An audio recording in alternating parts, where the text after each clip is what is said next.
ரஜினிகாந்தோடைய திரைப்படங்கள் அப்படின்னு சொன்னாலே நமக்கு ஏகப்பட்ட எதிர்பார்ப்பு இருக்கும். அதுவும் லிங்கா படத்துடைய கதை ஓரளவுக்கு கசிஞ்சிருக்கு. அது வேற தெரிஞ்சு போச்சு. ஸோ படம் எப்படி இருக்க போகுது அப்படிங்கிற ஆவல் இன்னமும் அதிகமாயிருக்கு. கதைப்படி 2 ரஜினிகாந்த் இந்த கதையில இருக்காங்க. பிரிட்டிஷ் காலத்துல ஒரு ரஜினிகாந்த், மாடர்ன் காலத்துல ஒரு ரஜினிகாந்த். மாடர்னா இருக்கிற ரஜினிகாந்த் ஊதாரியா சுத்திட்டு இருக்காரு, திருட்டு, வழிப்பறி இந்த மாதிரி ஏகப்பட்ட விஷயங்கள் செஞ்சுட்டு இருக்காரு. அண்ட் பிரிட்டிஷ் காலத்துல இருக்கிற ரஜினிகாந்த் ரொம்ப நல்லவர். அதாவது ஆங்கிலேயர் காலத்துல இருக்கிற ரஜினிகாந்த் அப்போ கலெக்டர் இருக்காரு. மக்களுக்கு நல்லது பண்ணணும் அப்படிங்கிறதுக்காக ஜாதி மதம் இது எல்லாத்தையுமே கடந்த மக்கள் மட்டும் என் கூட இருங்க, அணையை நம்ம கட்டுறோம் அப்படின்னு சொல்லிட்டு அணையை கட்டுறாரு.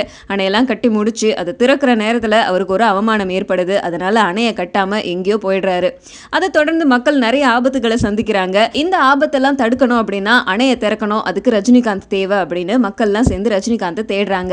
அந்த நேரத்தில் அணை கிட்ட நிறைய வழிப்பறி, கொலை சம்பவங்கள்லாம் நடக்குது. அந்த இடத்துல தான் புது ரஜினிகாந்த் மாட்டிக்கிறாரு. அந்த புது ரஜினிகாந்த் பெரியவரா இருக்கிற ரஜினிகாந்தை மீட் பண்றாரு, நடந்ததெல்லாம் தெரிஞ்சுக்கிறாரு. ஸோ 2 ரஜினிகாந்தும் ஒன்னா சேர்ந்து மக்களுக்கு நல்லது பண்ணணும் அப்படின்னு சொல்லிட்டு இந்த அணையை திறக்கிறாங்க. இதுதான் லிங்கா படத்தோடைய கதை. ஆனா இதுல இன்னும் நிறைய சுவாரஸ்யமான விஷயங்கள்லாம் இருக்கு.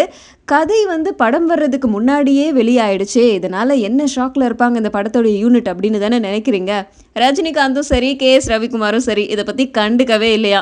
ஏன்னா ரஜினிகாந்த் படம் அப்படின்னு சொன்னாலே எல்லாருக்குமே ரொம்ப பிடிக்கும். தியேட்டர்ல போய் நம்ம பார்ப்போம். அதுவும் கதை வேற சூப்பரா இருக்கு. ஸோ கண்டிப்பா திரைப்படம் வர்றதுக்கு முன்னாடியே எல்லாரும் ரெடியா இருப்போம்.